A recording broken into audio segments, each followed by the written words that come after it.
Bueno, buenas noches, bienvenidos al Ateneo Español de México. El día de hoy tenemos el gusto de presentar esta antología de poetas mexicanas, de 25 poetas, otro modo de ser, otra manera de mirar. 25 poetas mexicanas actuales. Son María Baranda, Mariana Bernardes, Coral Bracho, Dulce Chiang, Janet Clarion, María Ángeles Comezaña, Elsa Cross, Margarita Dalton, Roxana Elbrich Thomas, Kira Galván, Alicia García Bergua, Grisel Gómez Estrada, Ethel Kraus, Sandra Lorenzano, Leticia Luna, Andrea Montiel, Angelina Muñoz Huberman, Beatriz Novaro, Carmen Nosal, Silvia Prats, Beatriz Saavedra Castellum, Claudia Solís Ogarrio, Natalia Toledo, Gloria Vergara y Verónica Bol. Son poetas actuales mexicanas. Es muy importante ahora dar voz a las mujeres.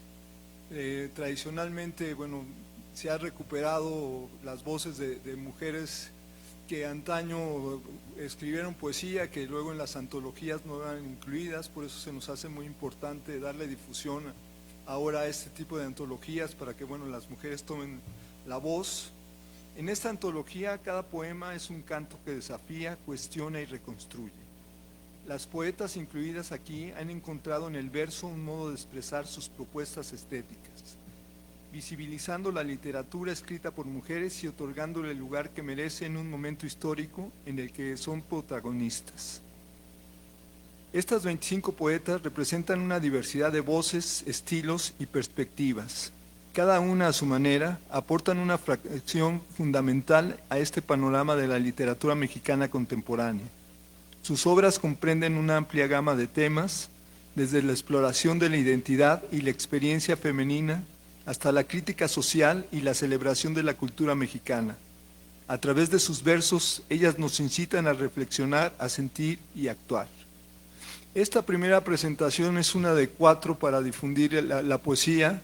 Las demás presentaciones se van a hacer en la Librería Bonilla en febrero 27, en la Casa del Tiempo de la UAM en mayo 20.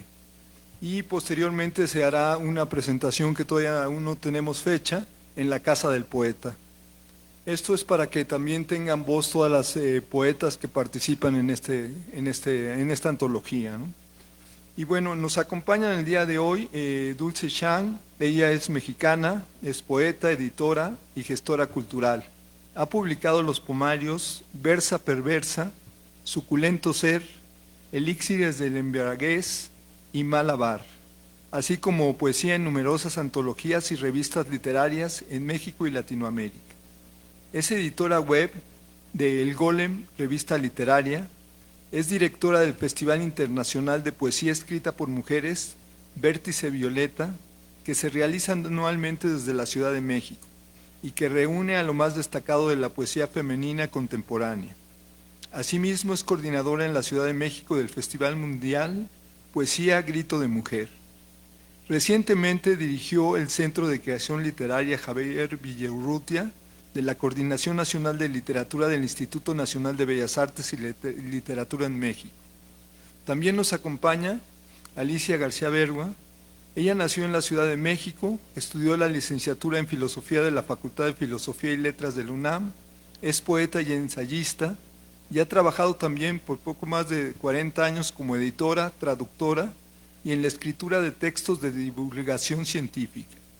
Es autora de los libros de poesía Fatigarse entre fantasmas, de 1991, La anchura de la calle, de 1996, Una naranja en medio de la tarde, de 2005, sí, aquí, Tramas, de 2007, El libro de Carlos, de 2007, Ser y seguir siendo, de 2013, Salto y sueño, es un libro inédito, y Canciones en voz baja, de 2021. También es autora del libro de ensayos Inmersiones, de la Dirección General de Publicaciones del UNAM en 2009.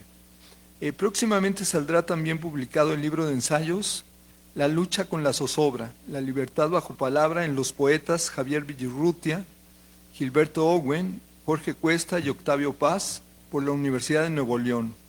Ha sido miembro del Sistema Nacional de Creadores de México en 2001, de 2001 a 2007 y de 2011 a 2013 y de 2017 a 2019. Y bueno, nos acompaña también la coordinadora de esta antología, Beatriz Saavedra Gastelum. Ella es mexicana, es escritora, académica, investigadora, conferencista y poeta. Tiene 2 maestrías cursadas en España y se le ha otorgado 3 doctorados honoris causa. A la fecha tiene 25 libros de poesía publicados y 3 libros de ensayo. Su obra ha sido incluida en un gran número de antologías, revistas y periódicos nacionales e internacionales. Sus poemas se han traducido a más de 10 idiomas.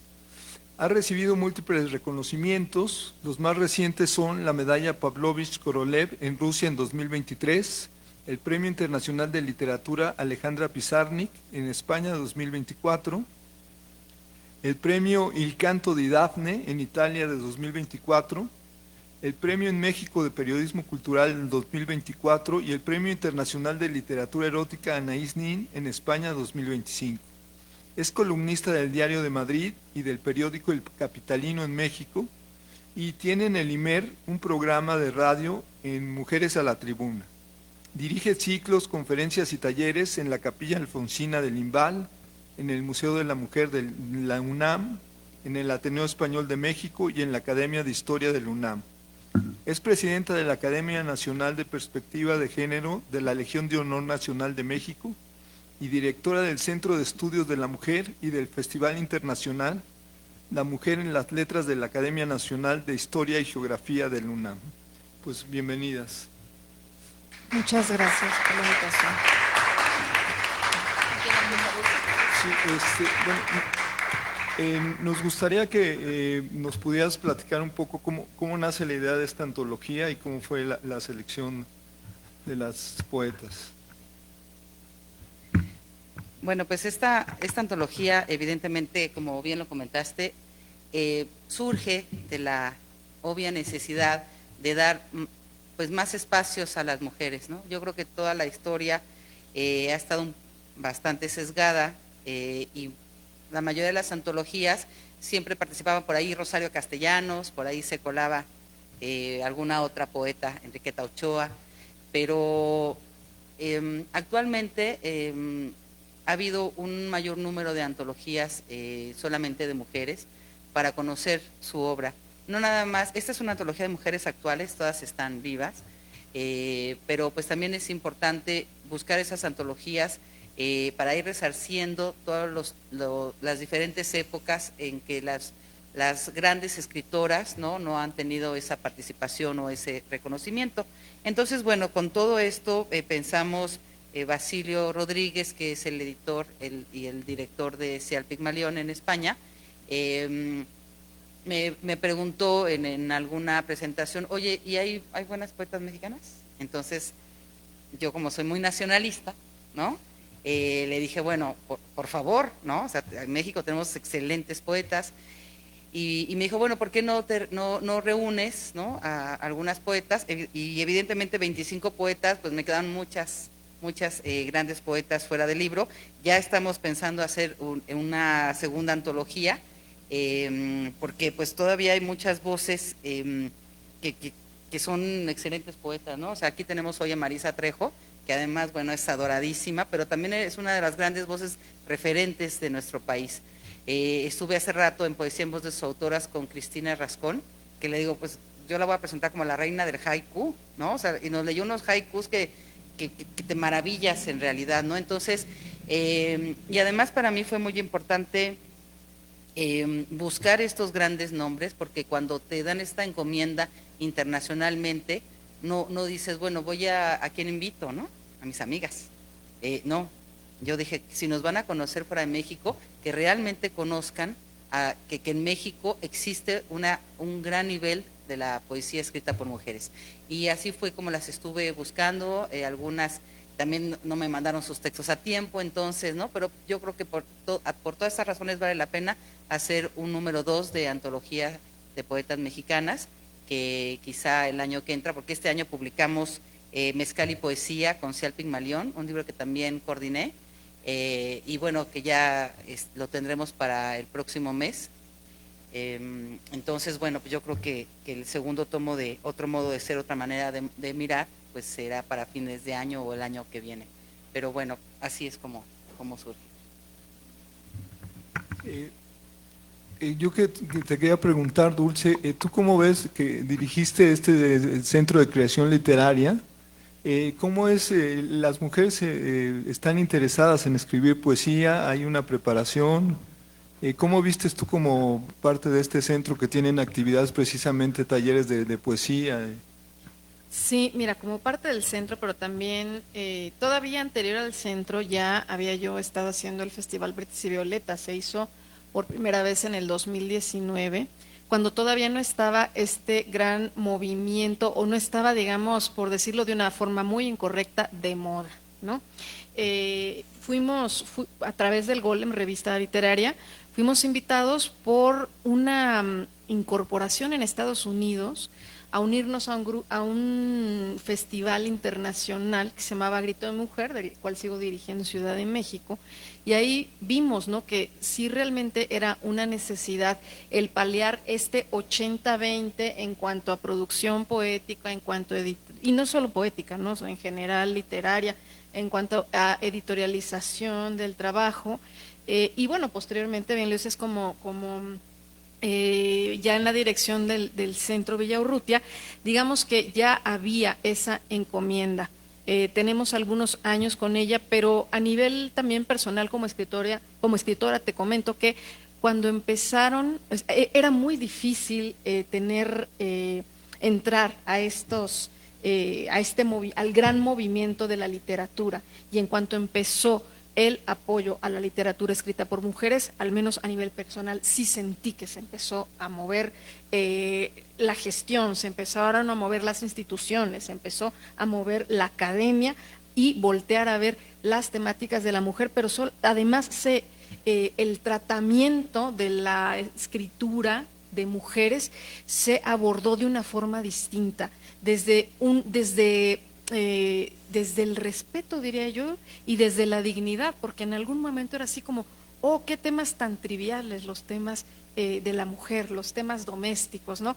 El poeta tiene que subir al Olimpo y hablarle a los dioses, y de pronto se vio que los temas que las mujeres estaban abordando eran temas ni más ni menos que humanos, porque somos el 50, si no es que un poco más, en términos de porcentaje, ¿no?, de la humanidad, y entonces pues también tiene que corresponder al de los escritores.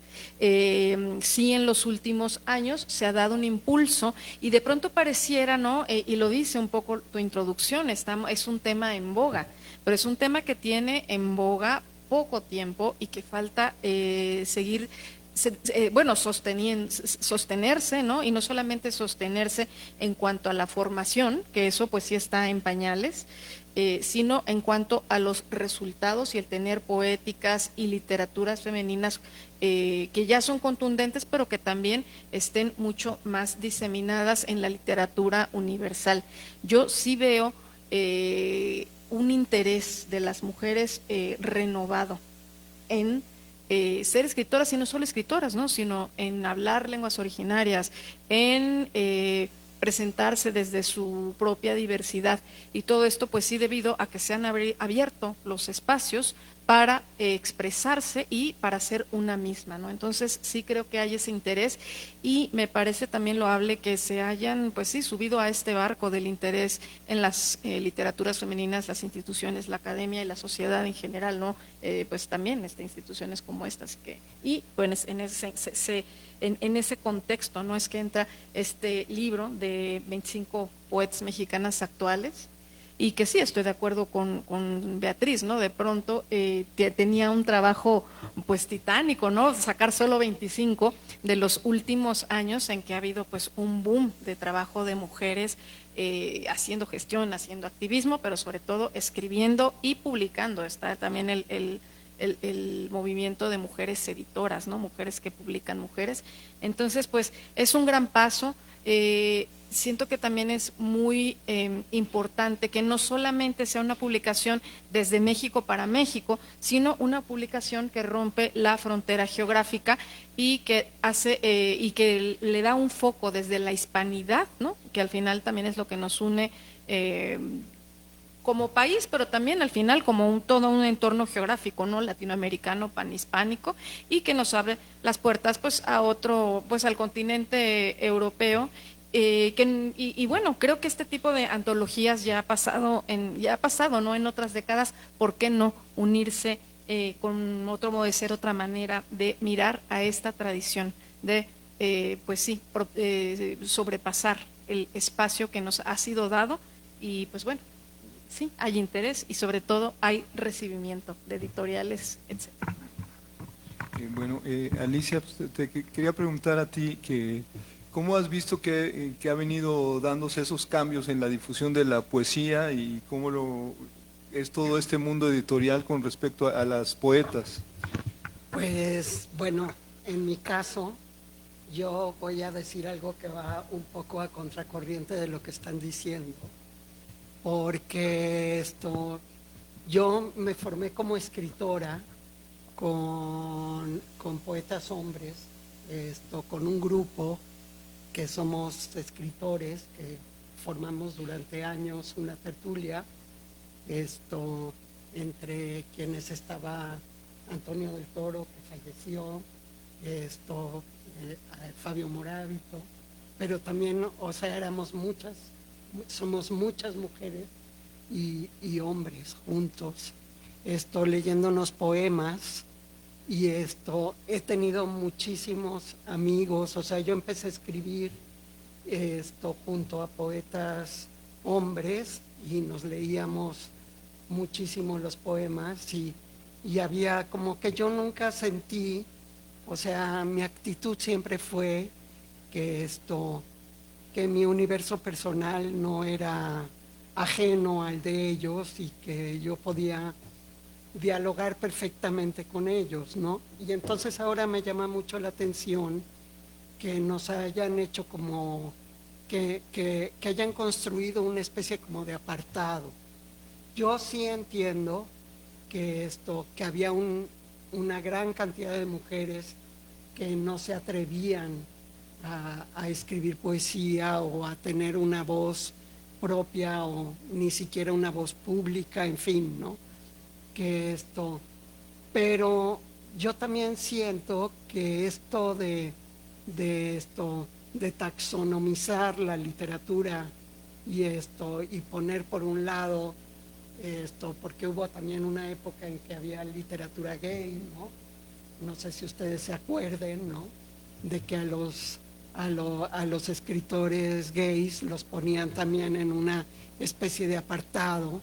Y entonces estas lecturas, así como si pertenecieras a universos humanos absolutamente distintos, es como, no sé, tiene otro efecto, tiene efectos y además una manera de estudiar los textos, de verlos, de abordarlos como a partir de ese sesgo, ¿no? Y a veces pienso que ahora lo vemos como muy natural y ahora ese sesgo nos parece muy, muy interesante y apasionante. Pero yo creo que pasado un tiempo veremos eso como algo raro. O sea, como una época en la que por razones, en la que las mujeres tenían esa necesidad de expresarse como personas, como universos humanos determinados, propios, pero hay una especie, yo también siento que se ha roto un diálogo que yo sigo teniendo. O sea, yo sigo teniendo porque yo me sigo llevando muchísimo con mis amigos escritores hombres y nos seguimos leyendo lo que escribimos y entonces hay allí como algo, estamos viviendo algo muy particular, muy extraño. Esa es mi idea.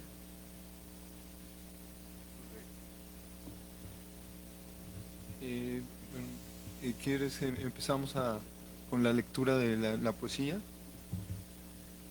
Sí, bueno, pues si quieres, Dulce, comenzar. A ver, Listo. Ok, pues primeramente voy a leer de los poemas que vienen en la antología. ¿Va a ser una sola ronda? ¿Cómo será? Pues mira, si quieres, pues vamos alternando, que lea un poema cada una. Un poema cada una. Para tener como una mayor variedad también. Ok, entonces voy a leer Alegoría de los esfínteres. Perdida la inocencia de solo un golpe, decir al viento que me he ido, que me voy.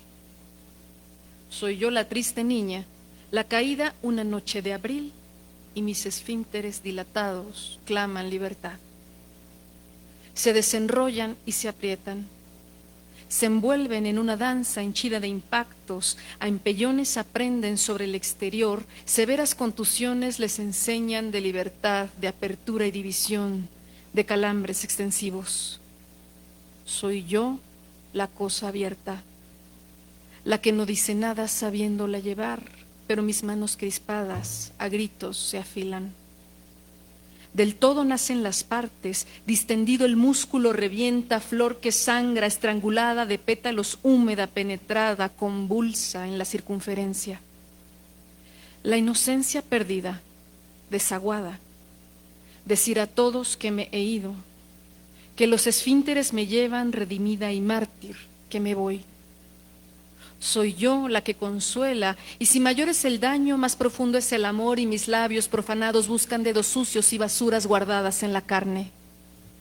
Ya de forma sostenida llegan las palpitaciones asombradas, arrítmicas, simbran el suelo que veo de frente. Las tonalidades y texturas de las paredes se agolpan y se comen los sonidos de aquel que, violento, cree seducirme mientras ríe. Gracias.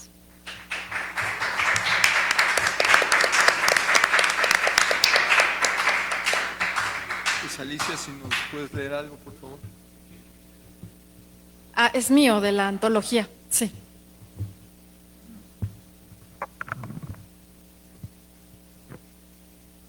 de niña no salía a jugar a la calle. No hubo parques de aceras donde poder crecer sin darme cuenta. La acera era una vía que nos acompañaba o nos salía al paso. Nunca sentí cómo crecían los árboles, los nuevos edificios. A la ciudad siempre la vi de lejos, al pasar, al margen del juego y los amigos con los que la haces tuya. Los muros y el rebote de pelotas o los niños paseando en bicicleta eran islas lejanas, veranos por la tarde que iba a visitar de vez en cuando. A una ciudad extraña llegó mi adolescencia. Yo la fui descubriendo con mi hermano y mis primos recién llegados de Madrid. Parecía un verano interminable, persiguiendo una infancia que se iba junto con los lugares que nunca conocimos realmente. La ciudad caminaba con nosotros al ritmo de los Beatles. Yendo a San Ángel desde la Condesa, ya no mirábamos, pues nos volvimos parte del paisaje. La ciudad iba cambiando con nosotros y de pronto dejamos de seguir esos últimos cabos de la infancia.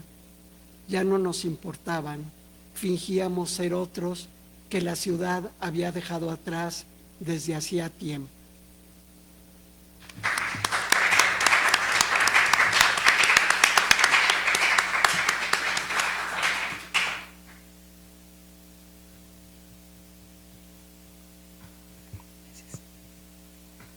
Los otros. Son los otros, los subterráneos, los que atraviesan los ojos, concentran alas o mariposas, los otros, que tienen el mismo sueño dos veces, que se angustian de despertar solos, hundidos en la carne del otro por no ser uno mismo, ser la piel del otro, del que habla, del que recoge disperso las caricias para morir después, asumirse a la intemperie de los otros que son uno, con la única palma de la mano en la tierra, en la espera firme donde los hombres aparecen con el sol para volver a ser otro. Yo te sé, tú me desconoces.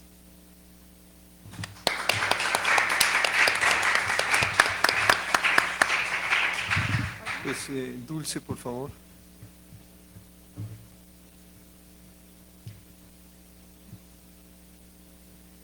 La implosión. Manos de fuego quise construirme para venerarte cada noche, para después de la lucha amasarme tibia y mansa y pensar que mi vientre se consumía con las luces de tu cuerpo, pero eras tú que explotabas. Quise llevarte a conocer el delirio, descubrir a tientas tu secreto para que llevaras contigo de mi garganta un ladrido o un pedazo de mi ingle en el bolsillo. Yo no sé de la condición humana ni de esta locura que me afecta. Nada sé de nada, amor. Soy la ignorante universal. Mas no llegué a matarte ni lo intenté de cierto. Quise solo ver brillar los ojos con aquella rabia fugaz que me encendía no sé qué en el interior del pecho, o gritarte en un idioma indescifrable y pensar que voraz te inventaba un alfabeto. En la transparencia quería conocerte.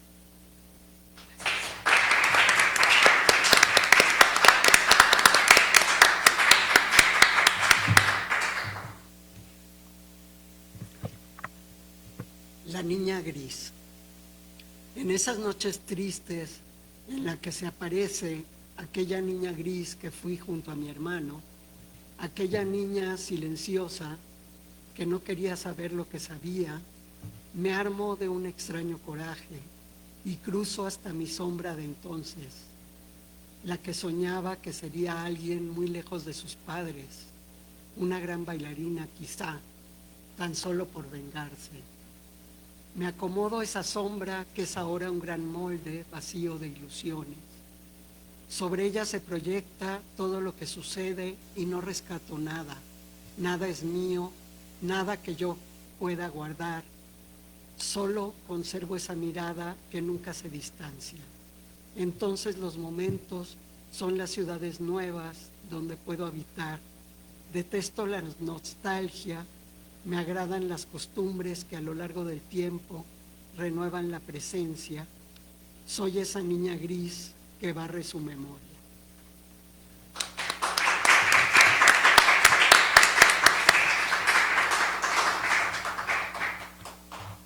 Gracias. Vigía de astro. Estoy vencida, desconocidamente verdadera. Frente a lo que odiamos luce el artificio, línea diminuta que acorrala a los seres en piedra.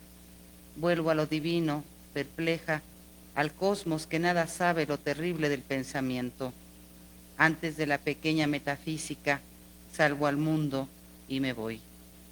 Yo soy la luz. Si existe, yo existo. Y sin embargo, padezco de la energía necesaria, del cierto orden que crea el azar en el espacio. La ética del hombre es el misterio de la nada. Sobre el cristal, el humo se obstina en darme forma en interior reverso de un extraño himno. Mi creación enciende el reflejo de la llama para beber del sol sobre su pecho.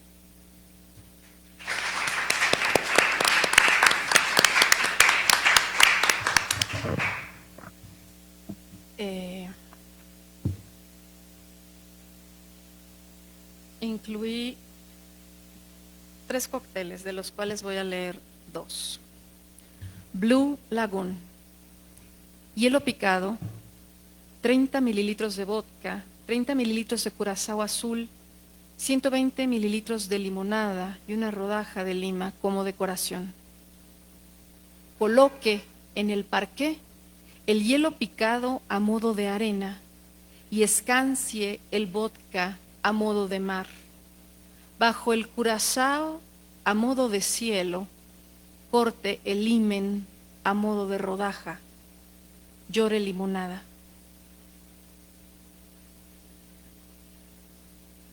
Harvey Wallbanger, este casi nunca lo leo.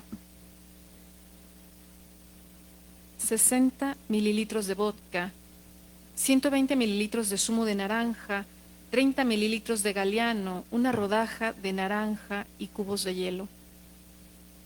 Mezcle los ingredientes en un vaso largo y con este tarro dé fuerte, contundentemente a la pared hasta abrirle un boquete. Brinde con los comensales que están del otro lado. Puede intercambiar uno de los lados por el paraíso, el otro por el abismo. Y Cape Codder, para echarme los 3 que vienen acá, que son cócteles. 1000 a la 1000 cubitos de hielo, 60 a la 1000 mililitros de vodka, 150 a la 1000 mililitros de zumo de arándanos y una rodaja de limón como decoración. Inyecte el vodka y el zumo de arándanos en las corrientes submarinas a la orilla de un continente previamente puesto a enfriar con los cubitos de hielo. Usando una península como agitador, provoque un remolino. Adorne con una rodaja de limón del tamaño del sol. Gracias.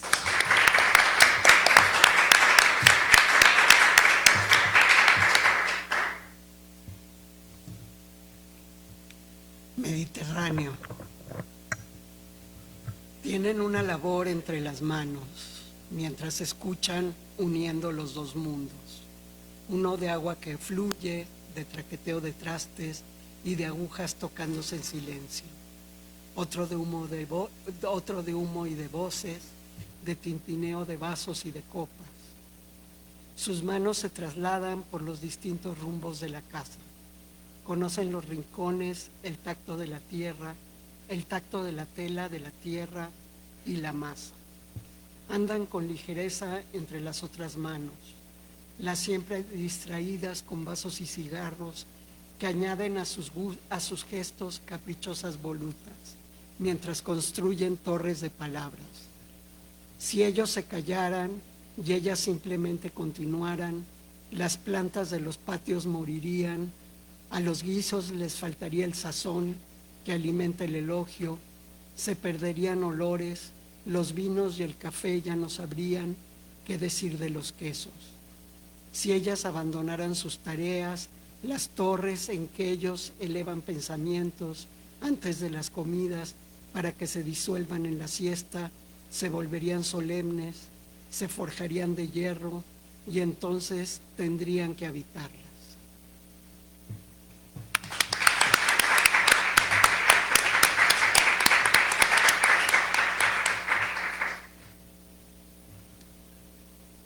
Único día.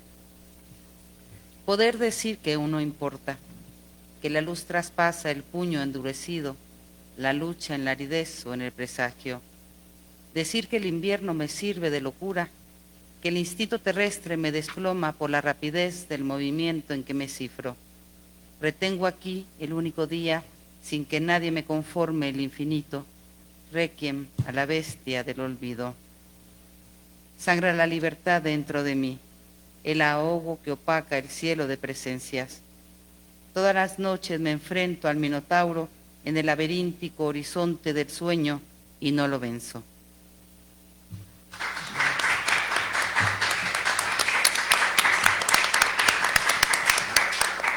Hacemos una ronda más de poemas, por favor.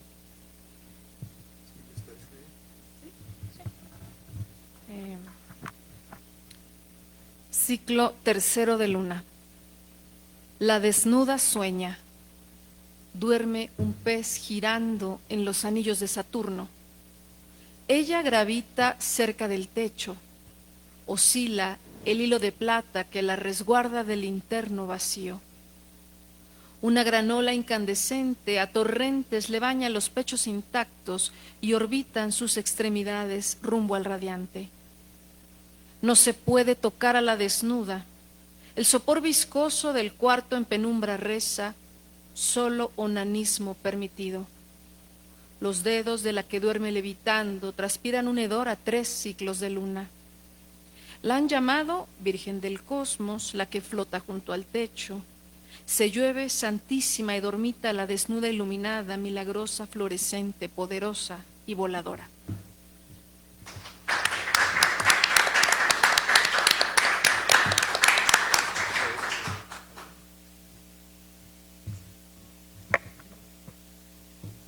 Siempre de alguna forma uno sigue al arrullo de sus padres. Sus voces nos asientan, no permiten que se nos lleve el aire. Aún luchando con ellas, su sonido adormece y su ausencia despierta. Nos obliga a pensar lo ya pensado, nos detiene en los muros y en las puertas. No es lo mismo escucharlas adentro como algo imaginado, a saber que están fuera todavía en tus padres, ni sentir cuando corres escaleras abajo tratando de olvidarlas, lo duro del peldaño que sostiene tus pasos. Somos el sedimento de ese arrullo, la arena que se queda justo al ras para decirnos que esto es un vaivén, que no avanzamos. Gracias.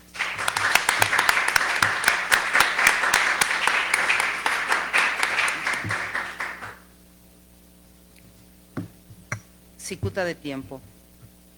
Dialogo con los muertos para ver al otro lado como un ciego. Recorro la senda indescifrable, prisionera de mi cuerpo, de esta sombra que me busca en la memoria.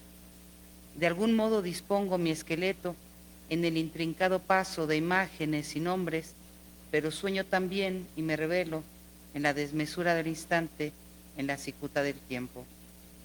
Bajo el sigilo de la acera, escucho el resonar de un diálogo involuntario, la ociosa espera para moverme en la vasta noche silente y olvidar el sueño último, el polvo de universo intolerable que acumula el pasado, esa luz que se apaga trazando voces desde otra puerta. Son las mismas caras, rostros fugitivos comiendo el pan de otros, y en su sopor infinito penetran mi infatigable desnudez en transparencia.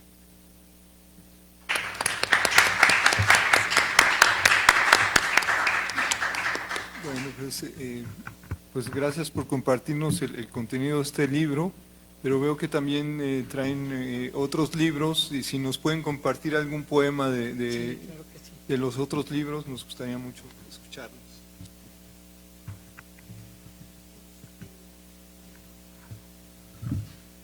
Tal vez voy a leer algo de lo último. ¿Puedo, querida Beatriz? Sí, claro. Lo inédito, el mezcal y poesía. Está inédito. Bueno, ese libro quiero decir que Mezcal y Poesía nació aquí, ¿verdad? En otra lectura, leyendo los poemas de Dulce, que no, que son más bien, ¿cómo se llaman? Como Los cócteles. Sí. Que son cócteles, pero entonces dijimos, no, pero el tequila y luego el mezcal, es que el mezcal, ¿no? Y bueno, a partir de ahí, sí, porque es que además habíamos ahí hecho un pequeño scouting de mezcales, entonces pues estábamos inspirados. Bueno, eso fue después en la FIL de inspirados. Guadalajara. Bueno, no se cuentan. Sí, entonces, bueno. Entonces, bueno, pues ahí salió y afortunadamente sí, al Pigmalión la apoyó. Entonces, pues bueno, yo, fíjense que ahí cuento que estuve haciendo bueno, ya venía escribiendo por muchos años y tengo 2 poemarios inéditos del alcohol abordado, ¿no? Como desde distintas visiones. Y dije, a ver, el mezcal nada más, ¿no? Y pues en cuanto empecé otra vez a agarrar esta estructura ya no es de cóctel, pero sí es una estructura de instrucción, todo sentí que empezó a caer en su lugar, entonces pues bueno, así, al menos dentro de mi propia poética. Bueno, mezcal, voy a hacer uno que está en un libro ya publicado que se llama Elixires de la Embriaguez, que ya ahorita no lo saqué, pero como a modo de... ¿Es un solo poema el que vamos a leer? Entonces no, les voy a compartir el de pechuga. Es que sí hay mezcal de pechuga, ya sé, bueno, los que... No es de que me los tome, pero sé que existe. Pechuga. una piña criolla, un plátano de Castilla, una manzana criolla, canela, anís, varias pasas, pueden ser de higo, almendras, arroz, chabacanos, cáscara de naranja criolla y una pechuga de gallina criolla que de preferencia deberá estar poniendo. No sé, y me importa un plátano de Castilla, que el mezcal tenga chabacanos con almendras o con pasas, amigo. Una textura de manzana, de naranja o de piña criollas. Poca importancia doy a que emane un buque a fermentación en tina o a destilación en barro negro de Santa Catarina. Soy capaz de saborearle un olfato que sacaría primera nariz a arroz o a canela de anís en una cata obligatoria. Pero hay algo en lo que soy irreductible y no perdono bajo pretexto alguno: que su pechuga no sepa volar. Gracias.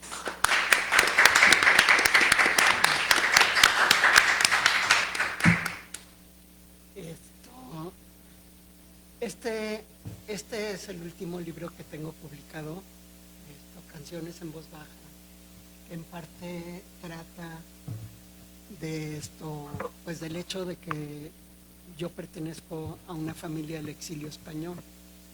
Entonces, esto es el contenido de este libro y el contenido en parte de los poemas que he hecho, que he escrito aquí. Al llevarnos de niños por la calle, nuestra madre iba absorta, sin ponderar el suelo que pisaba y casi sin mirar alrededor. Apretaba nuestras manos fuertemente, transmitiendo su miedo de exiliada, de estar perdida en la ciudad ajena. Esos eran los sueños que tenía y yo los heredé, como si fueran parte de mi cuerpo. Me ha costado saber que no son míos, que es su desamparo que me toma con fuerza y me aparta de mí y del territorio que recorro a diario con mi perro, solo para curarme la extrañeza de la impronta que trae. Gracias.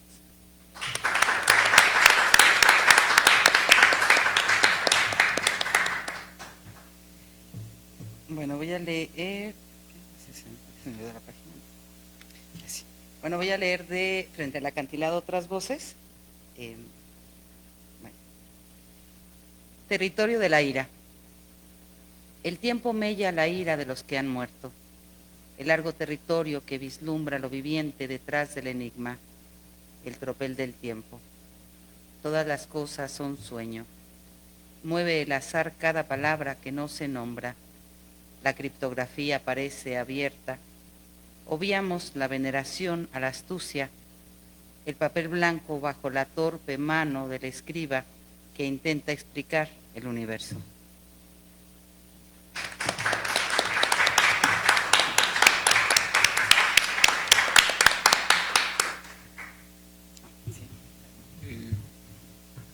¿Quieren leer un último poema o ya? O si gusta alguien del público hacer algún comentario, alguna pregunta a las poetas.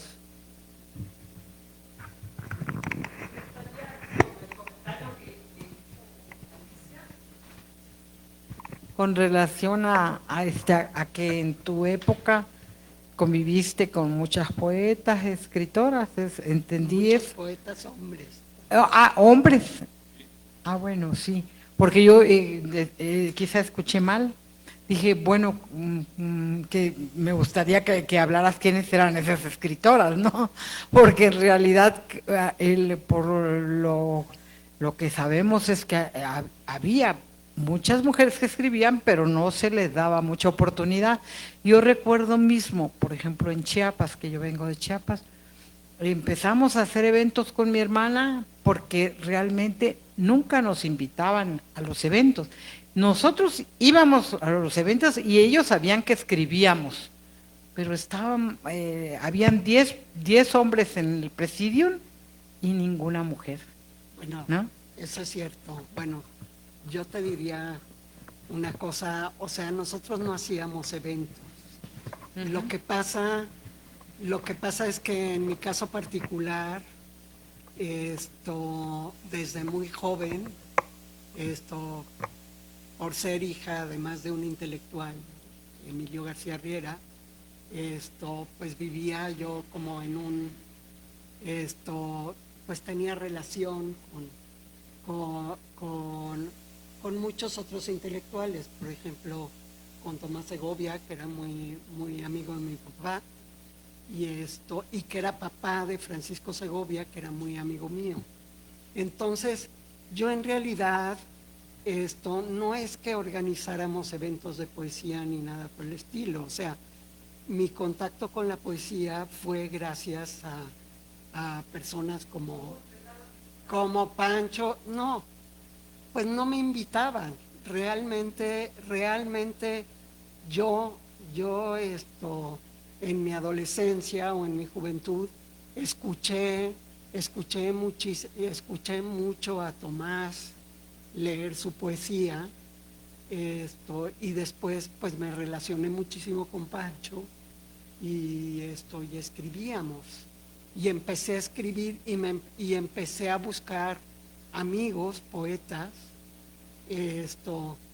y no es que las mujeres tuviéramos en ese tiempo un lugar particular. Sí es cierto que había como cierto grado de discriminación y yo me daba cuenta, ¿no?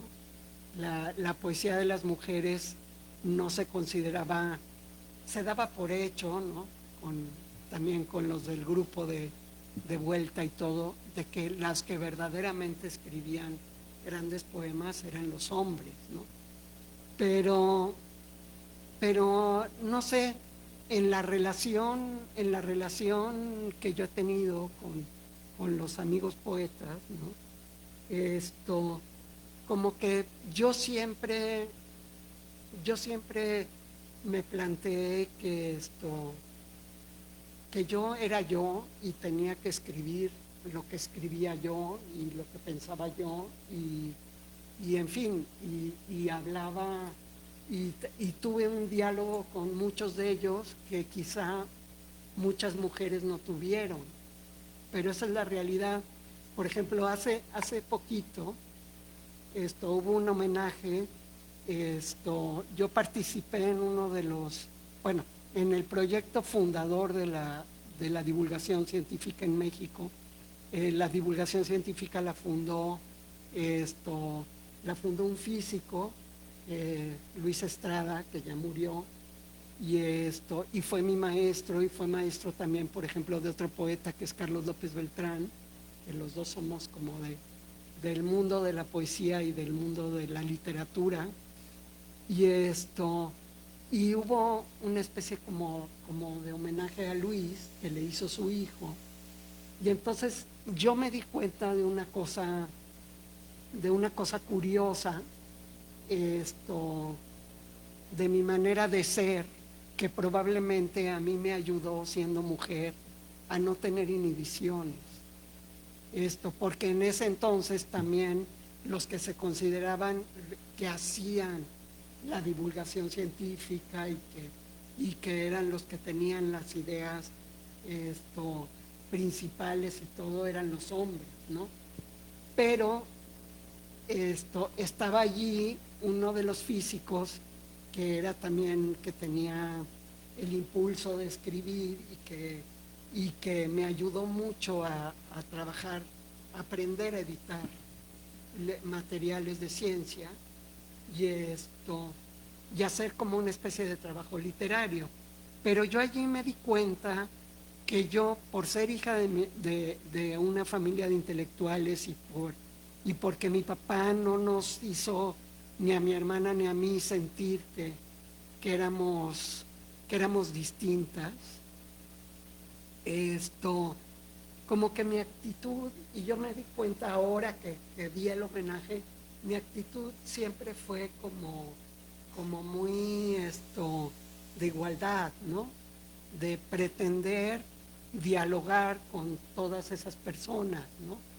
Y entonces yo creo que allí como que creció otra cosa, ¿no? O sea, no había esta actitud de, ay, somos mujeres, qué horror, cómo van a...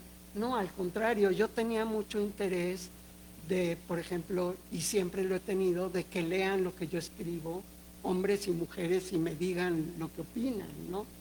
O sea, porque cualquier escritor tiene como esta idea de tener un punto de vista crítico, ¿no? Más allá, ¿no?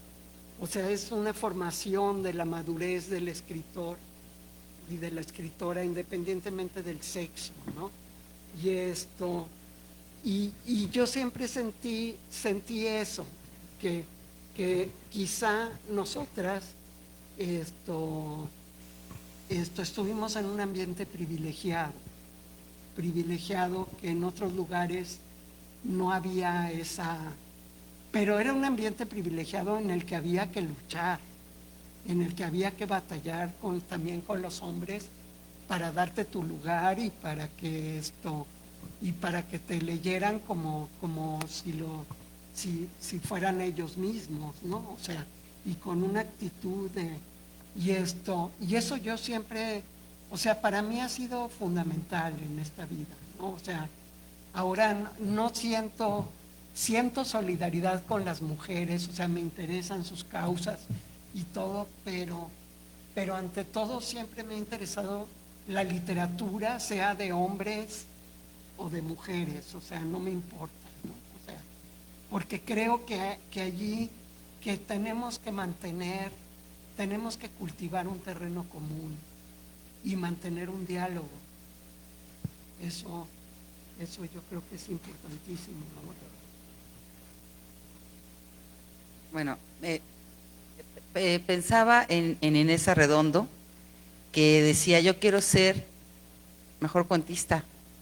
No mujer, no quiero ser, no, se enojaba, no quiero ser la mejor cuentista, ¿no? Sí. Quiero ser mejor cuentista, de hombres y mujeres, sin un sesgo, ¿no? Entonces yo creo que en algún momento sí tendremos que llegar a ese punto, pero actualmente eso no sucede, ¿no? Tú lo comentaste muy bien, aunque naciste y creciste en esa familia, que bueno, también mi familia, obviamente a mí me educaron muy echada para adelante, es que tú estás muy echada para adelante. Yo siempre he sido crítica con mis maestros, ¿no?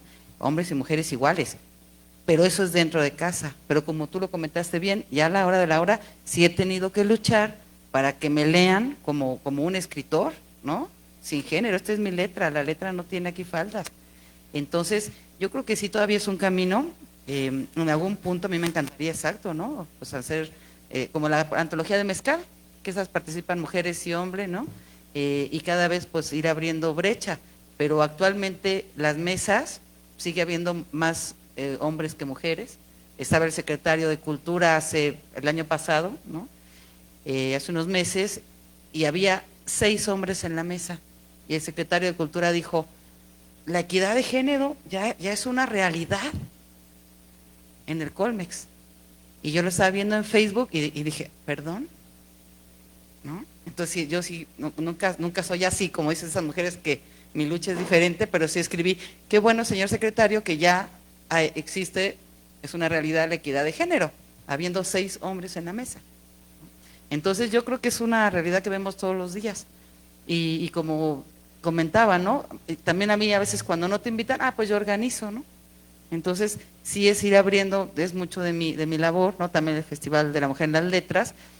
Y de repente ese festival que inició hace 5 años con 87, el año pasado participaron casi 1000 mujeres en muchas partes del mundo.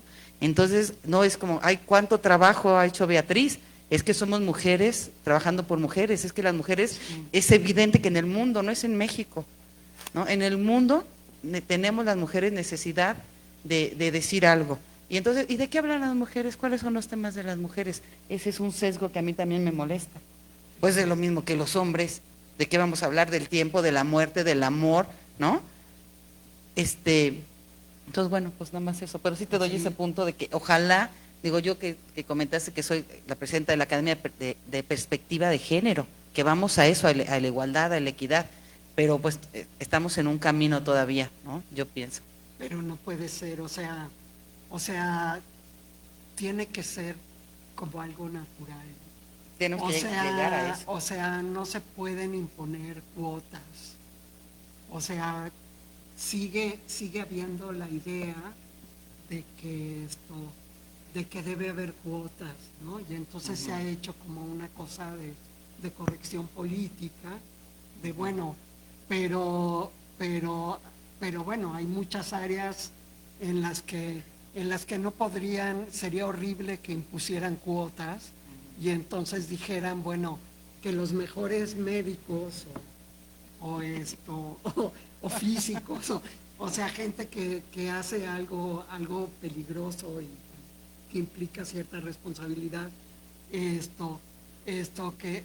de pronto metieran una mujer porque sí, ¿no? O un hombre porque sí, ¿no? Sí, no, eso no para completar nada más que y dejen para pasar, tener nada la más que den forma, cambio. ¿no? O sea, hay allí algo como muy, se ha hecho algo allí como muy, se ha hecho algo como muy formal, muy de corrección política, que sí, bueno, que es necesaria hasta cierto punto, pero no se ha hecho como o sea, se ha roto un diálogo que es necesario. Y yo creo que es un diálogo que se necesita en muchas áreas de la actividad humana.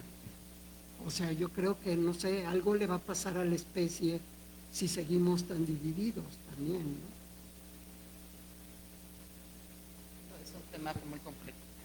Es una cuestión muy cultural, también de formación, de cómo ha sido el devenir un poco de la historia, de la civilización, que bueno, toda esta problemática de que las mujeres en un momento dado no tenían acceso a la educación o se pensaba, se formaban de cierta manera para que bueno, no estuvieran incluidas en muchas áreas, muchos espacios.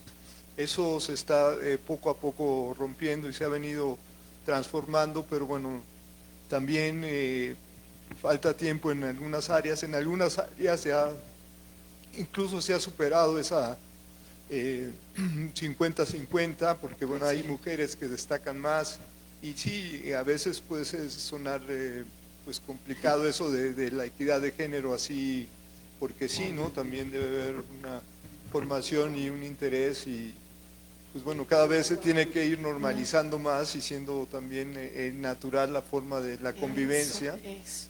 A eso iba yo, a la palabra natural, ¿no? Yo siento que todavía lo natural es que si dejamos si no abrimos estos espacios, tampoco tenemos dónde dejar destacar a quienes tienen que destacar, ¿no? Porque hay sesgos económicos, hay sesgos políticos, hay sesgos sociales.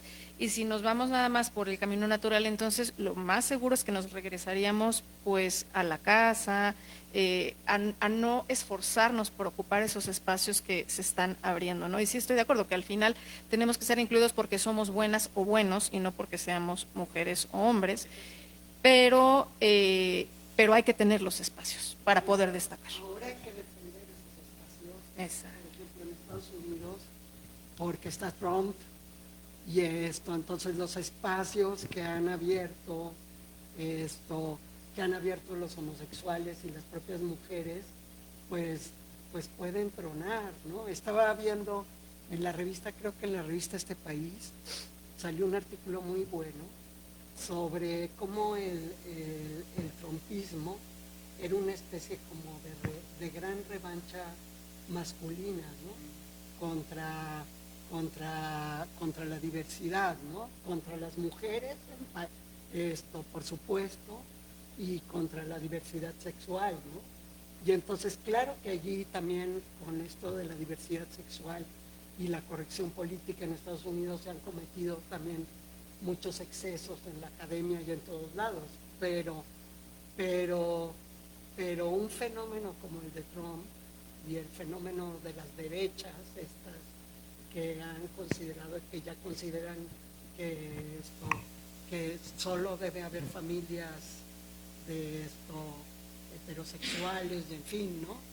O sea, eso está poniendo, eso es terrible. no sé a dónde vamos a parar. Claro. Decía Aurora Reyes, ¿no? Que era la primera moralista y poeta, ¿no? Y no es tan conocida como poeta, ya era muy buena poeta. Y entonces ella dice en una entrevista, es que si hay reunión de escritores, no me invitan. Ay, no te invitamos porque tú eres poeta. Y si había reunión de poetas, ay, no te invitamos porque tú eres moralista. Bueno, eso sí. Entonces, y eso sigue pasando, ¿no? Muchas veces. Bueno, muchísimas gracias. Muy buenas noches a todos. Gracias por la invitación, maestra. Estuvo bellísima la presentación. Y bueno, yo estoy muy de acuerdo con estas ideologías, tendencias, nuevas perspectivas, pero también yo me pregunto, por ejemplo, proyectos como los de la maestra Beatriz, bueno, personas que están concentradas en la literatura, en las cosas bellas, para crear espacios para mujeres. Pero también yo me pregunto, bueno, en mi caso, por ejemplo, ¿hasta qué punto realmente ha llegado la mujer a ser compaginada completamente con la mujer, sobre todo aquí en México? Yo vivo en Europa desde hace 27 años. Entonces, he encontrado aquí, al inicio, mujeres que decían ser violetas, o no violetas, sino del movimiento feminista, etcétera, etcétera. Sin embargo, pues hay cosas que realmente no son ni del ayudo, ni tampoco leales, ¿no? En sus lo que están expresando, lo que están aparentando. Entonces yo me pregunto si es solamente una posición, no en el caso de la maestra, el caso de otros grupos que si son solamente una apariencia porque es la moda, o es una cuestión política, o realmente es una compenetración con la mujer, un ayudo.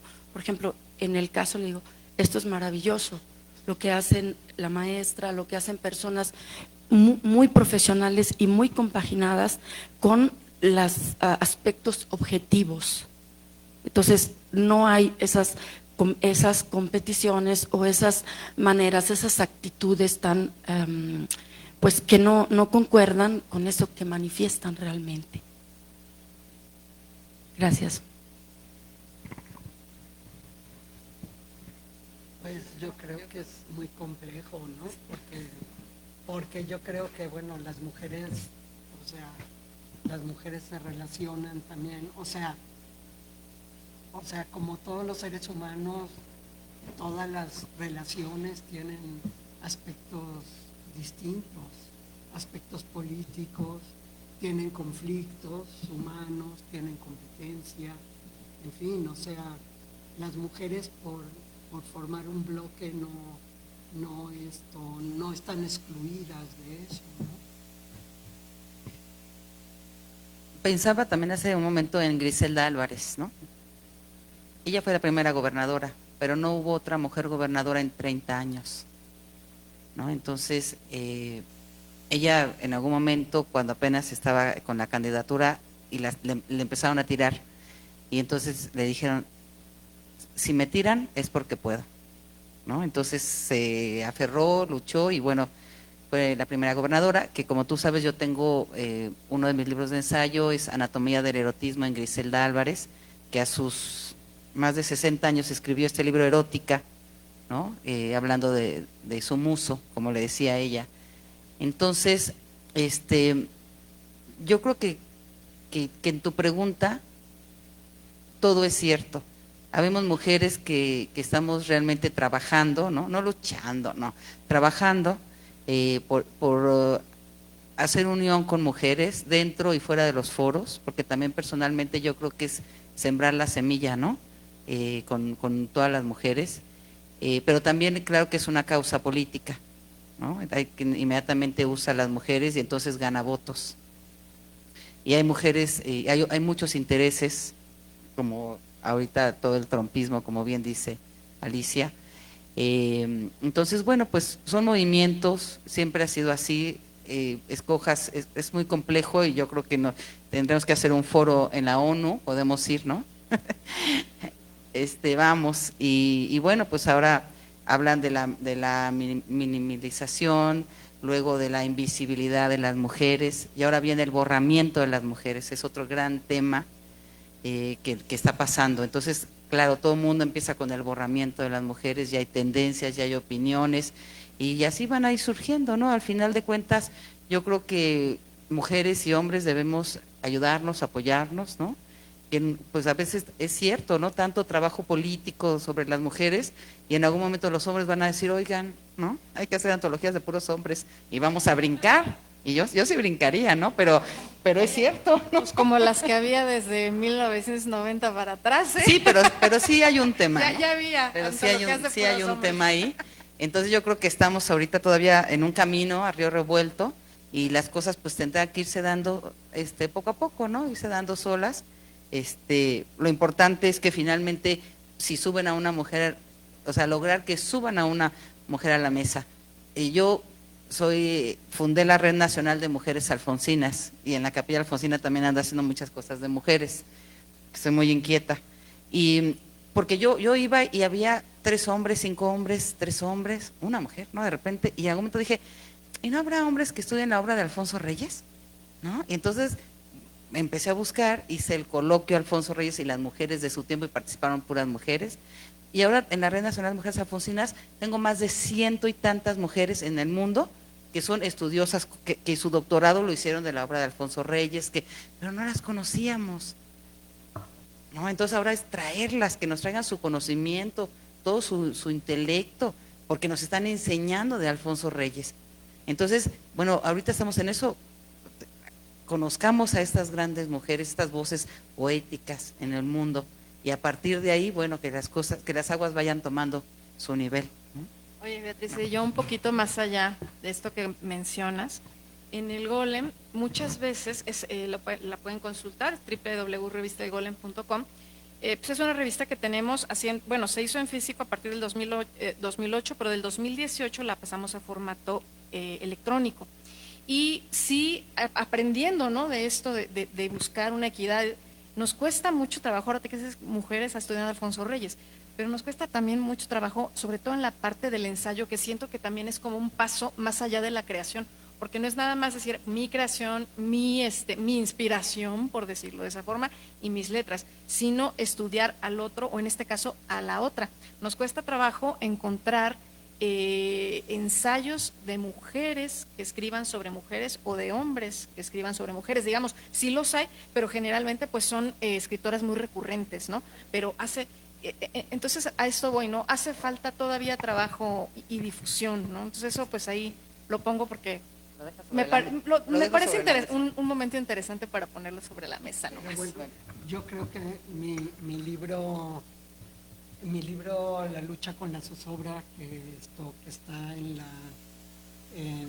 la Universidad Autónoma de Nuevo León, que ya se publicó, es que en el currículum dice que todavía no, pero ya hace como 2 años que salió.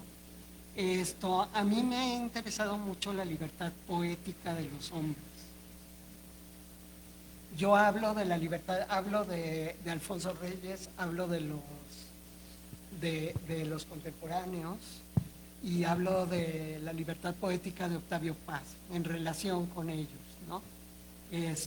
Esta idea de Octavio Paz, que libertad bajo palabra, ¿no? Que lo puso Es curioso, pero a mí una de las cosas que creo que a las mujeres les falta una reflexión sobre esa libertad, sobre esa libertad en diferentes escritores y escritoras. O sea, porque hay como una especie como hay como una cosa formal, como un planteamiento formal, pero pero no hay como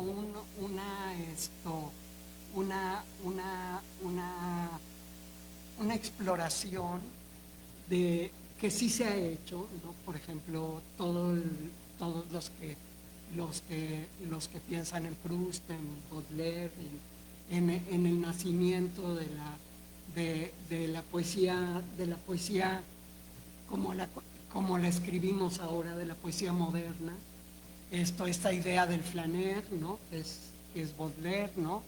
De ese ser humano que se mezcla y observa a los otros seres humanos y esto a partir de su propia introspección. Yo creo que hay como que las mujeres están como muy preocupadas por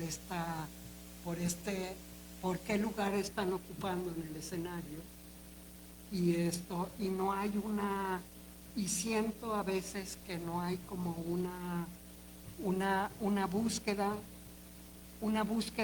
sobre todo, que es lo que yo intenté hacer con la lucha con la zozobra, como una exploración de la libertad, de en qué consiste la libertad que se dan los poetas, en qué consiste esa libertad poética en cada caso, ¿no? Porque no todas esas libertades son la misma, ¿no? Entonces yo sí creo que hay como que las mujeres todavía están como muy pendientes del escenario, muy pendientes de lo que las otras escriben, de lo que las otras leen y poco pendientes de su introspección como escritoras. Y todos los escritores parten como de una propia introspección, ¿no? Hay como todavía un susto tremendo de dónde estoy parada y quién soy, en fin, ¿no? Y hay como poca exploración de la identidad, ¿no? Pensaba que en el 2000, bueno, hace unos años, vi un congreso en la Universidad de Sevilla y se llamaba Escrituras y Escritoras Locas, Mujeres Cuestionando las Normas. Y yo dije, yo tengo que ir, porque yo estoy loca y yo cuestiono las normas. Y precisamente hablaban de eso las académicas, de lo que acabas de decir, ¿no? Y es una realidad, sobre todo en la parte ensayística, ¿no? Porque decían las académicas, es que es muy difícil que te dejen entrar al canon, que nos abran espacio. Entonces hay que ser muy académicas, muy ordenadas, muy bien puestecitas, ¿no? El punto, la coma, la cita, ¿no? Para que entonces no nos tiren, nos tenemos que cuidar. Las españolas, además había españolas, había de Dinamarca, o sea, no estamos hablando de Latinoamérica, es más, de Latinoamérica estaba yo y una argentina, éramos las únicas. Y ese tema que se manejó todo ese día de conferencias, estábamos hablando de mujeres europeas. Entonces, bueno, pues eso es una realidad, pero, ¿no? Bueno, además, ¿de dónde sale la idea de que los escritores son académicos? Pues bueno, o sea, porque Cervantes son no de... era un académico. digo, hablando de ensayo, en realidad, ¿no? La vida de los escritores, casi todos los escritores somos gente rara, ¿no? O sea, Sí. no. Había Esta muchos idea de escritores. que los escritores salen de una universidad y están doctorados en no sé qué, y están muy preocupados de que otros doctores los lean, y de ser objeto de los estudios literarios de académicos de otros, cuando en realidad la lectura literaria no es una lectura académica, ni la escritura de poesía, ni la escritura inclusive de los ensayos, son ensayos académicos. O sea, no creo que Montaigne escribiera ensayos académicos, o sea, se planteara escribir ensayos académicos. O sea, pues sí, o Borges. Bueno, Borges es como el gran ejemplo de todos los ensayos, de todas las libertades que te puedes tomar. Reyes, por ejemplo, Reyes también se cuidaba mucho, puedes inventar. Pues sí, pero Reyes tenía también... Se cuidaba para que no lo atacaran en la política, entonces era Pero muy tenía medido, un prurito. era muy mesurado, ¿no? era el diplomático, era muy mesurado Reyes. Y claro, pues se cuida, como escritor también te cuidas, ¿no? Porque si no, siempre hay cuestiones ahí ajenas, cuestiones políticas, ¿no? Escritor, académico, poeta. Pero bueno, ya te vamos a... Pero Gerardo, vamos a ir a la ONU. Gerardo Denis decía que una de las cosas que le pasaba a Reyes como poeta era que precisamente se cuidaba tanto, Claro que no tenía, por ejemplo, la libertad de Borges. Claro. Sí, pues sí. Pero todo se cuidaba para Reyes. Bueno, pero es Bueno, Esta cosa tenemos algunas preguntas en redes sociales, si nos puedes comentar, por favor. Bueno, ahora sí que más que pregunta es un comentario. Una felicitación de parte de Edna Ramírez para todas, para la mesa. Muchas felicidades por la presentación del libro.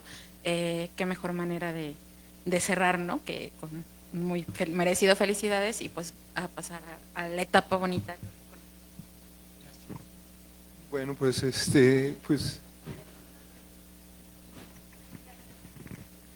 Pues felicitarlas a las tres, hermoso todo lo que nos compartieron, al Ateneo, muchas gracias.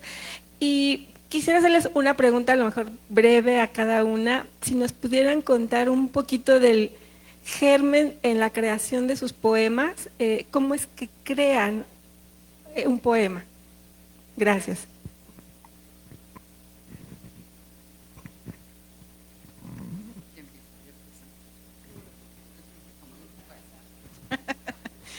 Muchas gracias por la pregunta, porque más allá de la antología, yo creo que aquí ya vemos 3 escritoras y eso es finalmente lo importante. Para mí la poesía se reveló desde muy niña, ¿no? Fue algo natural. Yo estudié una carrera en ciencias, pero la poesía siempre estuvo presente. Creo que es mi forma de ver el mundo, como a través de un vidrio, ¿no? Si algo me gusta, si algo me molesta, tengo que nombrarlo para saber que existe, ¿no? Para mí es una necesidad, es como respirar, como comer. No sé, es algo raro y se me revelan las cosas, ¿no? Entonces, José Emilio, siempre lo digo, José Emilio Pacheco dice que la mejor poesía es la que llega del universo sin pasar por el consciente del escritor y llega a la hoja en blanco. Eso decía José Emilio Pacheco, pero a mí se me revela así, ¿no? A veces yo escribo y cuando lo leo me dice cosas que no sabía, ¿no? Y bueno, así es en mi caso, ¿no? Pues en mi caso la poesía es como, pues es una forma de pensar, de mirar, de interesarme,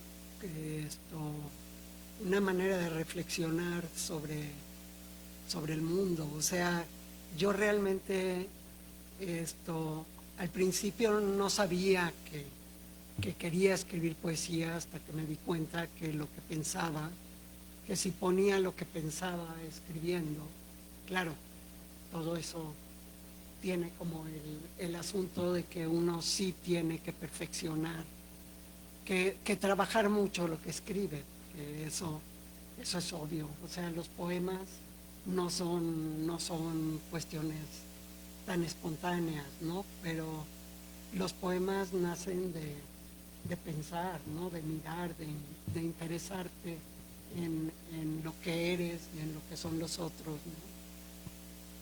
Tienen algo de conocimiento, ¿no? O sea, a mí siempre, bueno, la ciencia siempre me ha interesado muchísimo, y me interesa muchísimo la cuestión ahora de la evolución humana. He estado leyendo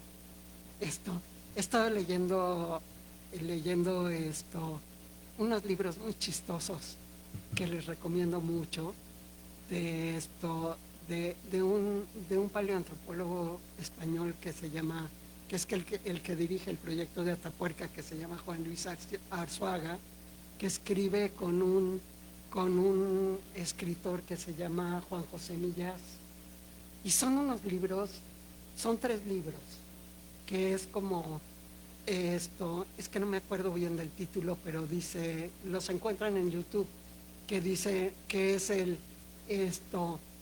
un sapiens tratando de explicar, ese como el chiste que hacen a un neandertal, la vida, la muerte y la conciencia. Y entonces hay como una discusión entre el escritor, que es Juan José Millás, que es un escritor así como muy introspectivo, que escribe novelas, y el antropólogo que sabe muchísimo de evolución. Y entonces todo lo que el otro cree desde su conciencia de escritor y lo que el otro observa desde su conciencia de científico, y hay allí como una conversación de dos mentes distintas que a mí me apasiona. O sea, yo me siento como yo tengo una mente que es en parte la de Juan José Millás y en parte la de Arzuaga, ¿no? Y entonces me apasiona ese tipo de mente que observa los hechos y que quiere saber, y el otro tipo de mente que fabula e inventa e interpreta las cosas como no son o humanamente como cree que son, ¿no? Entonces es bien interesante. No, les recomiendo mucho que lean esos libros. El germen. Para mí hacer poesía es el buscar el código que me representa. Lo que yo veo, lo que yo vivo, lo que siento, lo que como, mi propia existencia codificada. Y pues he encontrado un gusto por hacerlo a través de la palabra. Entonces es básicamente eso, el encontrar un lenguaje tal vez un poco dirigido a esto que decían ambas, ¿no? Casi a lo tecnológico, pero sí, el encontrar un código que me defina, pero un código que me ayude a autoconocerme también. Entonces, sí, es la forma para mí de conocerme y de ponerme a mí misma con todo lo que eso implica en papel, ¿no? Y verme ahí desde otra perspectiva.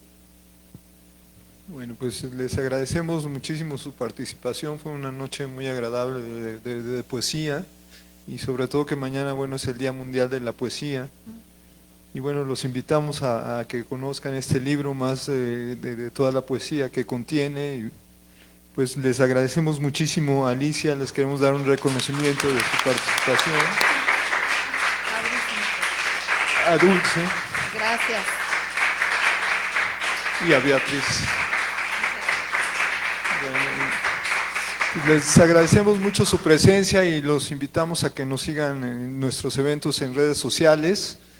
Bueno, esta semana, el sábado 22 a la 1 de la tarde, vamos a tener un conversatorio en San Ildefonso, en el marco de la exposición de exiliadas españolas, artistas mexicanas, sobre la Galería Pecanins.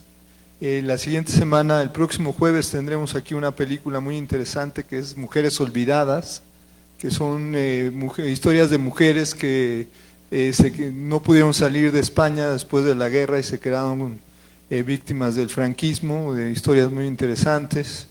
Y bueno, pues los esperamos. Pues muchísimas gracias y buenas noches, los invitamos a tomar una copa de vino. Nos sacamos una foto a las 3, ¿no?